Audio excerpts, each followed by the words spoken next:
everyone had a lovely weekend. Wasn't it autumny feeling? Sure. Okay, all right, we will get rolling. We are good to go. Okay, we have worked through our technologies, and we are working through it together. Okay, fabulous. So it looks like most of you are. If you are not, if you guys could just please mute, and then when we have some discussion, of course, feel free to unmute as we roll. So welcome to Gamechangers. Happy Sunday. I was telling some of the ladies I'm wearing my Princess Court jewelry. I got my new director rosette on. I've been wearing it all over the house because that's where I get to wear it. Yay!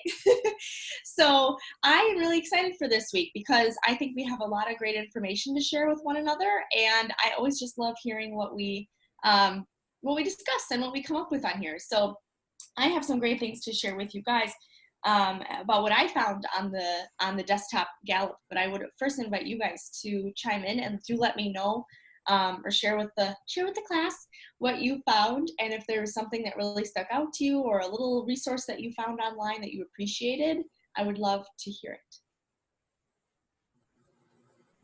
Don't be shy, you S's. You S's and C's. Maggie Sherwin.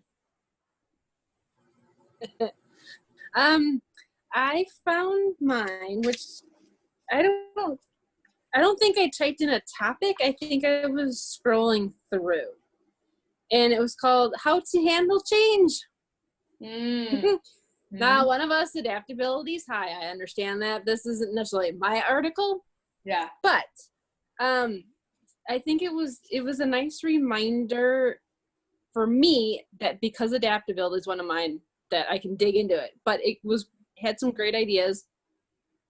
If adaptability is like probably nowhere near your top 10. Basically, I'll try to just like hit the highlights I highlighted. One of the few certainties in life is change, and obviously we see that now because businesses are all over the place. And so, if you notice though, in the Strength Finders themes, there isn't actually one called change. So like, the question is like, is there a talent that is actually called that? And it's like, no, there really isn't. Because when it comes to change, you just have to work on your own strengths or knowing your strengths and how to apply them. And they give an example of a gentleman who was a seminar leader, and his most dominant themes are focus, discipline, and maximizer. So the combination means he is potentially someone who stays on track, is highly organized, and tends to apply very high standards to his work. His desk and office space are immaculate and organized, and he probably irons his jeans. But he's asked to do a seminar presentation with a group of people.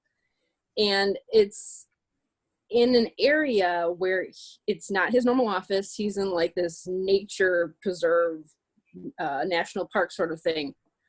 And he's told, oh, like, no, people that aren't part of this group won't bother you. Like, there shouldn't be any issues. And one of the things that happens early on is like, there's this interruption. It's a grandfather, grandson that come walking through. The grandfather's hard of hearing, so they're very clearly heard talking. And then later on, there's some kind of fire, and like most of his people have to leave. Like literally, there's a fire that has to be put out. They come back, but he's getting all these weird interruptions he cannot control whatsoever. And so even though adaptability is not anywhere in his top 5, 10, probably 20, he realized that he could focus in on his strengths. He knows he has to still get through. So like you said, focus kept me on track and kept us on track. Discipline was for the short chunks of time I had to reorder and to get everything accomplished. And maximizer kicked in and said, I'm going to make this great no matter what. I'm not teaching an average class. So he knows he can't do this environment long term, but he knows how to adapt in the short term. And that's like, you know, if you know your strengths, you know how you can adapt. So like we've been learning, where do you pull things out and where do you go, you stay over there in the corner. So where those are really good, like reminders. That was one of the articles you read? One of the articles. Great. About adaptability. Awesome. And finding it in your own strengths, right? Because we might not have adaptability as number one, as Amanda does, but we all can find ways to use it in our own strengths. I love that. That's awesome. That sounds like a really cool article. Good find. Who else? Sherwin broke the ice. Who's next? Nan? Okay, I took this form, with all the little blocks of, can you see those? Oh, yeah. And it has all of your strengths, has all of the strengths listed. And then it's bright for the ones that you are. Oh, okay. Sure. Okay. Sure. So, in executing, I'm a 0. I apparently never get anything done, which is, that's part of the creative mind. You start lots of things and try to finish it later. Influencing, I have number 1 and 3, maximizer, and I can't see it. I can't read it. I could have read it when it was on the screen. But Starts there's with an a A. chart you're saying Futuristic. There's a chart that you can use there's a chart that you found that you can use to kind of organize and give yourself a visual of everything? Yeah. And so, and then the next one was strategic. I have 3 things in that. And my biggest one is relationship building, and there's 5. So half of me is relationship building, which is kind of dory. And I just thought it was extremely interesting just how my strengths were all categorized. And like I said, executing, I'll get her done later. There you go. It's not right now. I love it. So there's those kinds of tools that give you different visuals. So that's great because we talk a lot about the themes and how seeing where your strengths fall into the different themes can kind of give you a bigger picture, especially unlocking all 34, which I'm sure all of you have by now. If you haven't, just do it. It's so worth it. But unlocking all 34 strengths and seeing where those categories fall to find a tool like that to help you visualize a little bit better, that's awesome. I was excited. I thought it was great because then it explained me a little bit more clearly. To you, right? To me. Awesome. Anything else, guys? What else did we find? I'm floating. Okay, one more person has to go before I do. Sorry. Chime in. There's Alicia. Go ahead, girl. So I just started a new job this week, and it's working remotely. And so the article that kind of spoke to me was how to manage the loneliness and isolation of remote workers. Because in every job I've ever had, my coworkers are my lifeline. Yeah. I'm connectedness and communication are in my top 10. And the big quote that runs through this whole article that is very interesting to me is, loneliness is emotional, isolation is structural. And I realized that a lot of what I was feeling wasn't necessarily loneliness, it was isolation. Yes. It wasn't, I'm lonely, it was, I don't feel like I have the tools to connect me to these people that are my lifeline. Yeah. And so it's motivating me to try to figure out better structure, to try to figure out how to connect to the people that I'm now working with. Yes. Wow. That is really cool. This is, you guys, this is just continuing to stem off of our theme apparently this year of think a new thought, right? Like, and knowing the difference between those two things. What a cool article, Alicia. I think that was perfect for you to find. I think that was like, boop, here, Alicia, click on this. This one's for you. That's awesome. That's really good to know too, because I'm sure a lot of people are working through that challenge and trying to figure it out. Not necessarily that not that they're feeling lonely per se, but feeling a little bit maybe disconnected. So yeah, wow. Well, look at us connecting and helping with the isolation part, right? Here we are all together. #better together. Love it. Love it, love it. Okay, any others before I add my little thoughts? Yes, Steph G, go for it. So I found this a little bit when I got home here. I was looking at it, and this one starts, this is a short little article called Burnout, and I'm dealing with that a lot at my job because we're all getting stressed, we're all getting burned out from doing curbside, going outside, people on the phone. It's getting to us because I had an issue on Saturday that went bad. So we've kind of fixed that mess. And it said in there, I liked what it stuck out is you need a lot of listening ears. So talking with management, having them make sure we're, a little bit less, it'll have like that listening ear. You have more percentage of people then that don't feel they're so burnt out and they're willing to do more and feel confident in their job and everything. And the same with, like, it also mentioned coworkers listening to one another, like just venting gives us that self-esteem and confidence that, okay, we are doing our top performance that we can do in what time that we have, even though, okay, different, we're going to have to adjust as best as we can. Yeah. And then that's where that adaptability comes in, right? You find it in all different ways. I know for sure you're pulling off of your positivity now more than ever. I have to. Yeah, right? To keep chugging along. So that's awesome stuff. That's really neat. Again, just allows you to think a new thought. That's really interesting about listening. I know that even if something can't be necessarily implemented, but just for people to know that they're being heard, especially like you said, even coworker to coworker, that's really cool. That's a really big deal. So great. Of course, you resolved the problem from last week. You're a resolver. You're a positive resolver. I love it. All right, well, I'm going to add just a couple of thoughts, and then if you guys have any last-minute thoughts, definitely feel free to share. So one thing that I found was I dug a little bit more into the document section in, sorry about that, in the menu, if you will. You can go to documents, and there it's really cool. They have, like I said, I think I mentioned it last week, they have every single strength. You can really dive into, one of your particular top 5, top 10, and just really learn about it and see it more in context, which I think is really neat because oftentimes we tend to just see it how we see it instead of how someone explaining it from the outside could see it. Again, thinking a new thought, right? So something that I found in here was 5 clues to talent, a guide to real life strengths conversations.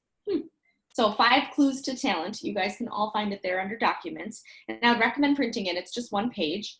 But I just thought this was so neat, and I'm just going to kind of paraphrase for you. So it was basically pulling on the question and sometimes the conversation that we get into when we meet a new person, and we get along the lines of, so what do you do? Maybe like in the last year, you were sitting at a table at a wedding or something with someone you didn't know, or, you got chatting with someone at the coffee shop. We can still talk to people in public, just so you know. All you do is say, I smiled at you under your mask, and they laugh, and then you're friends. I've already tried it. I met a girl named Cece. I'll tell you guys about that on Tuesday. Yeah. So we can continue spreading that joy. So when that conversation comes up, the guy that Don Clifton rephrased it and said, why don't we ask, what do you love to do? Because then it's asking them, and they're like, oh, well, maybe then they'll tell you what they do, but they're also kind of thinking like, oh, what do I love to do? You might really take someone aback and really get them thinking. And that kind of goes back to our conversation starters and our hooks with Vanessa Van Edwards in the Captivate book as well. So just really neat. So some 5 clues to talent. So I'll just, again, paraphrase for you guys. The first one is, the first clue is called yearning. So Don Clifton calls yearnings part of the wisdom of the body. Think of this as the pull or attraction to one activity rather than another. So you know what you like, you know what you might be attracted to. And some interesting questions that I'd love for you guys to think about is, what do you know you can do well but haven't yet done? What do you know you can do well but haven't yet done? This is a cool one too. If you had an entire week of your calendar open up and couldn't work on previous commitments, what would you spend your time doing? What would you spend your time doing? Not laundry, not cleaning the garage, right? What would you really spend your time doing? Really neat. That's number 1. Number 2 is satisfaction. It is rare to find pleasure in places we don't also find strength. We feel super good and super strong in our pink bubble. So of course we find pleasure in being together, right? So it's important for us to pay attention to individualized intrinsic motivations, things that people enjoy genuinely, which you do as well, of course. So you might learn about what someone else wants to do, like What sorts of activities do you finish and think, I can't wait to do that again? Or what are you doing at work or at play when you're truly enjoying yourself, truly feeling at your most artistic or your most creative or your most, fulfilled? When are you feeling most of those things? The third one is rapid learning. So it's really interesting. So consider asking about a person's learning, like, what have you done well that you didn't need explained? These are things you can be asking, your close family, friends, team members, or yourself. What have you done well that you didn't need explained? Or what activities do you execute naturally but struggle to break down into steps for others? That's an interesting come around for strength, right? So what activities do you execute naturally but struggle to break down into steps for others? It might be something you're physically talented at, like painting per se. It comes maybe naturally to you, or for me, music, but it's very hard for me in my personal experience, or I've chosen not to learn how to teach it. What are you choosing not to learn to teach? Because they say that when you can teach something, you understand it much better. Take a facial, for example. When you can teach a facial to someone else, you know that you're doing them confidently as well. And then glimpses of excellence. Ooh, glimpses of excellence. What have other people told you you're great at doing?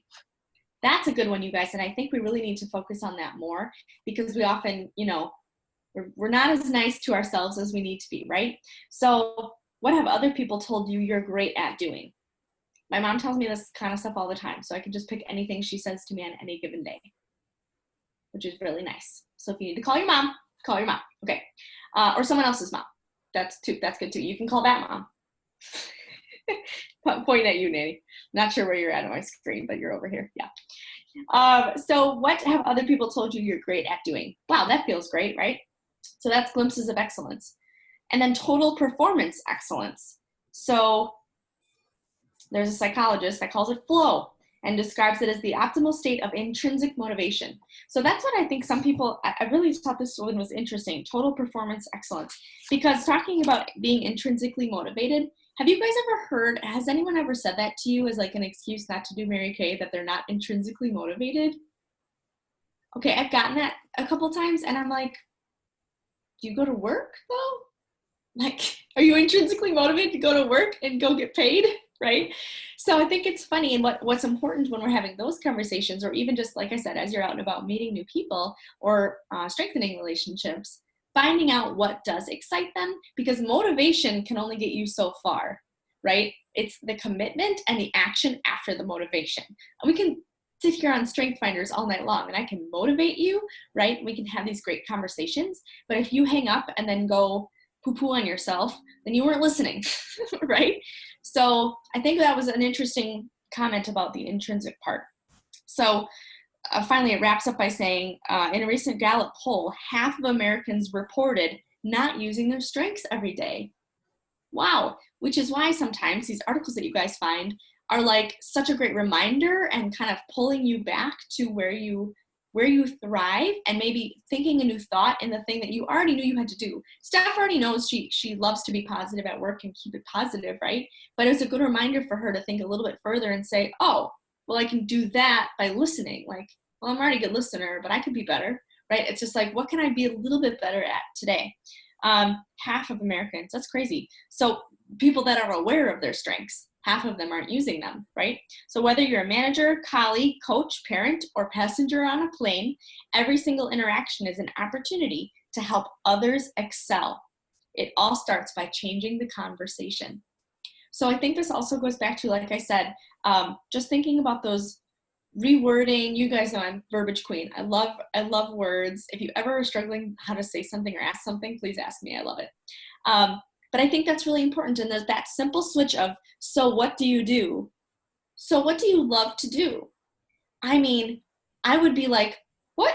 If someone asked me that, I think I would look twice, right? And those are the kinds of things that are going to help you stand out. I always, it always cracks me up when people are saying like, oh, I have exhausted my, my client base, or you're new and you're like, I think I've talked to everyone I know. I don't know. Well, there's always more, and there are always also greater ways to involve the people that we do know. So by asking these more specific questions and trying to find out what really excites them, I think that's really kind of a cool thing. So yeah. Any thoughts on that? Kind of cool. Last minute ideas. Appreciate that. Yes. Anyone? Wrap up thoughts. Did we like that? Did we appreciate that? Great. Yes, definitely. I think it's also a great way to broach something a little bit differently, like you said, and really make us stand out. Did you say bridge? Broach. Also like bridge. approach. Yeah. Both approach something and bridge, like build a bridge, literally. So I misheard her, and look, it turned out well. But yeah, approach something a little bit differently and make these bridges to these conversations, because you can see the other side of the water and you really like this person and you're like, it's gonna be good over there. How do I make this successful bridge of communication? So I don't know about you guys, but the more I get into this and the more I learn about this, I tell everyone. I think my mom was saying that last week. Like, I'm like, oh my gosh, you gotta take, do you know Strengths Finders? You gotta take Strengths Finders. Here, get the app, do the thing, here's my credit card. No, not really, don't do that. But I just I just love what it does so much for us, right? And really helps us think a new thought and think a little bit bigger and a little bit more strategically in how we can communicate with both people that are different from us, similar to us. You guys, if I know Ashley, just rattle off your top 5 for me, if you don't mind. Hold on, let me grab it quick. Okay. I have it up on my screen. I need to remember what they are. Yeah, Maggie Fortman, in the meantime. Yeah, just while Ashley's pulling that up, I just want to say thank you for sharing that, because I think when you ask somebody, what do you love to do? You could use that at your facials, at your classes, when you're doing an interview. Mary Kay is so versatile that you could use that for just starting a conversation with a warm chatter. Or, to really get to know these people, especially if you don't know them at a class, you could totally ask that. And that would be a great way to find out who might be a great addition to your team too. I thank you for sharing that, because I think you can use that not only in your personal life, but I totally think you can use it in your Mary Kay business too. So that's really awesome, and I appreciate you sharing that. Yeah, thank you. Yeah, for sure. I recommend you guys printing this. Like I said, it's called 5 Clues to Talents, and it's in the documents. You can find it, and I'm pretty sure you can search. So, okay, back to Ashley. So my number 1 is futuristic. My number 2 is includer. My number 3 is maximizer. My number 4 is achiever, and my number 5 is ideation. So if I was like, Ashley, oh my gosh, so tell me a little bit about what you want in the next year. She's like, got it. I already know. Right? And then, and like, Ashley, who do you want to take with you? Who do you want to be on that journey with you? And she just gets all goosebumpy, because for me to say to her, well, what's your plan? Tell me how that makes you feel. Tell her, right? She knows exactly how she feels, because she's already got it all planned out. She's got it all in her brain already. And she knows who's going with her, how to include them, how to get it done, right? So I'm not going to speak to her how I would speak to myself. I'm going to speak to her with her strengths and her words. So even as you guys are communicating with one another, I have a challenge. I have a challenge for you. Okay, it's 8:26. We're doing great. I'm excited. So there's 11 of us on, 10 of us on. I would love it if you guys could communicate with someone else on here in the next week, preferably phone conversation, maybe carve out 5 minutes, and literally using their strengths. So you guys exchange strengths. So I know Stephanie has positivity in hers. I think she also has includer in there somewhere. Literally exchange strengths. Maybe you text one another's strengths to each other, jump on the phone, and start asking them, one another, thought-provoking questions based on their own strengths. If you're having trouble, literally use the word in a sentence if you must. So I can ask Ashley, wow, what do you see in your future? Right? And she would go, oh, I see this, this, and this. So I think that is a really great challenge for you guys. Does that sound doable? Nods and excitement. I knew that you were excited because you can tell that I was excited. So now you're excited. Okay. Cool. I think that will be great. And if there's someone that has been on in the past that you'd like to connect with that's not on tonight, great. You guys know the challenge, so maybe just do that with each other. And anyone that watches back can certainly be involved as well. So exchange top 5 with a buddy. Have a quick phone conversation, preferably, or even Voxer back and forth so that you can hear one another. And ask those great questions using their strengths in your sentences to learn how to appeal to others as you learn about other people. I'm so good. Okay, I'm excited. All right. Well, I think I have to have her, please stop recording. Yep. All right, we're gonna let her do it. So I'm just gonna let you guys hop off when you are ready. Thank you so much for your patience and your communication and your involvement. I appreciate you guys. This has always been a wonderful end to the weekend, start to the week. And I know you guys appreciate it as much as you do. So thank you for your commitment to all of us. And I'm excited to hear how your conversations go. Maybe just come next week with, oh, you know what, you guys, we're not next week. Okay, 2 weeks. You got a lot of time. Not on the 23rd as a reminder because it is seminar weekend. So we will be seminaring, okay? But the 30th, come to the 30th with those conversations. Maybe you can have more than one. Have some really great practice. Okay, we're good. We're good. Thank you all for your patience.